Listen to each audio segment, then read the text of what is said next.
बेहद स्वागत है जी सभी स्टूडेंट्स का। एक बार फिर हाजिर हैं मनप्रीत चीमा जी हमारे साथ मौजूद हैं। ऑस्ट्रेलिया की रीजनल एरिया की एक सरकारी यूनिवर्सिटी ने भी अपने रूल्स रिलैक्स किए हैं।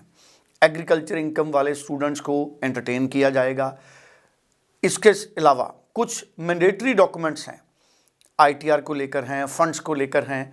और मैं चाहूँगा जब जब भी ऑस्ट्रेलिया के रीजनल एरिया की बात आती है, किसी भी स्टूडेंट ने रीजनल एरिया में जाना है, उसके कई सिटीज़ में पॉसिबिलिटीज़ हैं, तो आप मनप्रीत चीमा जी से बात ज़रूर करें। स्टडी स्क्वायर ऑस्ट्रेलियन यूनिवर्सिटीज़ के साथ, बहुत सारी सरकारी यूनिवर्सिटीज़ के साथ डायरेक्ट एजेंट हैं या डायरेक्ट उनके साथ कॉन्ट्रैक्ट में हैं। ऐसे में आपकी ऑफ़र लेटर जल्दी आएगी, ऐसे में आपका GT जल्दी क्लियर होगा और वीज़ा का सक्सेस रेट स्टडी स्क्वायर का 95 से ऊपर है, 95, 96, 97, 98 ऐसे चलता है सक्सेस रेट। उसका रीज़न क्या है कि कोई फेक डॉक्यूमेंट्स नहीं और प्रॉपर तरीके से आपके फंड्स को वो अरेंज करते हैं और जस्टिफिकेशन करते हैं यूनिवर्सिटीज़ को। कहीं भी कोई आपको दिक्कत है तो यूनिवर्सिटीज़ से चीमा जी और उनकी टीम डायरेक्ट डिस्कशन में रहते हैं। तो अगर आप किसी ऐसे एजेंट से करेंगे फाइल जो खुद डायरेक्ट रिप्रेजेंटेटिव नहीं है यूनिवर्सिटी का, वो किसी और कंपनी से जुड़ा है, तो आपके क्वेश्चंस, आपके डाउट्स यूनिवर्सिटीज़ के जो मन में हैं वो एड्रेस नहीं हो पाएंगे। इसीलिए ऑफ़र लेटर लेट होती है, GT क्लियर नहीं होती जल्दी और रिफ्यूज़ल आती है। ऑस्ट्रेलिया में सक्सेस रेट बहुत अच्छा है अगर आप स्टडी स्क्वायर जैसे डायरेक्ट किसी कंपनी से अपनी फ़ाइल प्रोसेस करेंगे। ये सबसे बड़ा फ़र्क है ऑस्ट्रेलिया में। अब जो यूनिवर्सिटी ने अपने रूल्स रिलैक्स किए हैं और रीजनल एरिया में और मैंडेटरी फंड्स की जो रिक्वायरमेंट है उस पर मनप्रीत चीमा जी से मैं चाहूँगा कि वो पूरी क्लैरिटी दें। आपका बेहद स्वागत है मनप्रीत चीमा जी, और मेरे सारे पॉइंट्स को आप एड्रेस करें ताकि A to Z स्टूडेंट्स समझ सकें आपकी बात। देखो, वैसे तो बहुत लंबी लिस्ट है डॉक्यूमेंटेशन की, आपको पता है ऑस्ट्रेलिया मैक्सिमम डॉक्यूमेंट्स लेता है जब भी स्टूडेंट वीज़ा की बात होती है। बट फिर भी अभी जो सिनेरियो चल रहा है, क्योंकि यूनिवर्सिटीज़ रिलैक्स हो गई हैं, तो वो इतने डॉक्यूमेंट्स नहीं मांग रही हैं पहले कंपैरेटिव टू पहले से। कि पहले वो अगर उनको अगर बिजनेस से रिलेटेड डॉक्यूमेंट्स अगर 10 डॉक्यूमेंट्स चाहिए थे, अभी वो बोल रहे हैं कि आप हमें 2 से 3 डॉक्यूमेंट भी देंगे तो वी आर सेटिस्फाइड। तो लेकिन फिर भी रिलैक्स होना और बिना डॉक्यूमेंट्स में बहुत फ़र्क है। तो रिलैक्स का मतलब ये है कि कुछ डॉक्यूमेंट्स अभी भी मैंडेटरली चाहिए ही चाहिए, जिसमें देखो एकेडमिक्स ऑब्वियसली हर बच्चे को चाहिए विद PT IELTS स्कोर।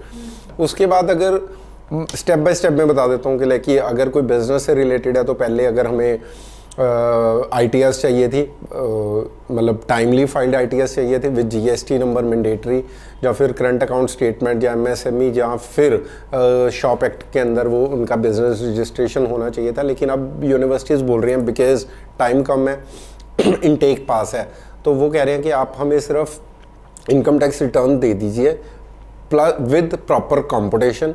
उसके साथ हमें कोई भी एक डॉक्यूमेंट दे दीजिए, चाहे आप GST नंबर दे दीजिए, चाहे करंट अकाउंट स्टेटमेंट, चाहे आप MSME का सर्टिफिकेट दीजिए, इनमें से कोई भी एक डॉक्यूमेंट दे दीजिए तो वो दे आर सेटिस्फाइड। उसके बाद एग्रीकल्चर इनकम में भी वो बोल रहे हैं कि आप हमें ITRs विद कंपटीशन, उसके साथ आप हमें तहसीलदार का सर्टिफिकेट दे दीजिए या फिर J फॉर्म दे दीजिए, दोनों में से एक चीज़ दे दीजिए।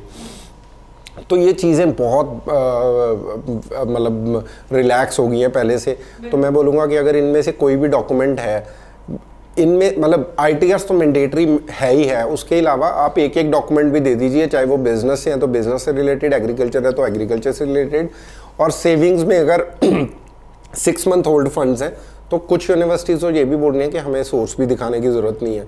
तो उस चीज़ में भी अब यूनिवर्सिटीज़ ने ये भी स्टार्ट कर दिया कि अगर स्कॉलरशिप है तो आप स्कॉलरशिप को माइनस करके फाइनेंशियल्स आप अपने दिखा दीजिए। तो ये बहुत अच्छी चीज़ें हैं और जो कि यूनिवर्सिटीज़ रिलैक्स कर रही हैं। बट जो मैंडेटरी डॉक्यूमेंट्स हैं वो दोबारा बता देता हूँ, एकेडमिक्स सारे चाहिए, IELTS चाहिए, उसके बाद बिजनेस के 2 प्रूफ चाहिए, एग्रीकल्चर के 2 प्रूफ चाहिए और रिलेशनशिप प्रूफ, और एक अगर आप स्पॉन्सर ऐड कर रहे हो उसकी ITR दिखा रहे हो तो उसके साथ उनकी सेविंग भी ज़रूर दिखाएं, चाहे उसमें 1-2 लाख की हो। तो ये मैंडेटरी डॉक्यूमेंट्स है आज की डेट में। अभी भी जनवरी और फेब इनटेक में बच्चे अप्लाई कर सकते हैं। जैसे कि मैंने बताया कि नर्सिंग में हमने कल ही एक बच्चा कंडीशनल ऑफर के लिए अप्लाई करा, क्योंकि बच्चे ने 10th ऑफ दिसंबर का बुक कर रखा है PT का स्कोर। अगर बच्चे के स्कोर आ जाते हैं, ऑफर तो हमें एक ही दिन में आ गया उस बच्चे की, अगर उस बच्चे के स्कोर आ जाते हैं तो वो बच्चा नर्सिंग में अभी भी फेब इनटेक में निकल जाएगा बड़े ईजिली।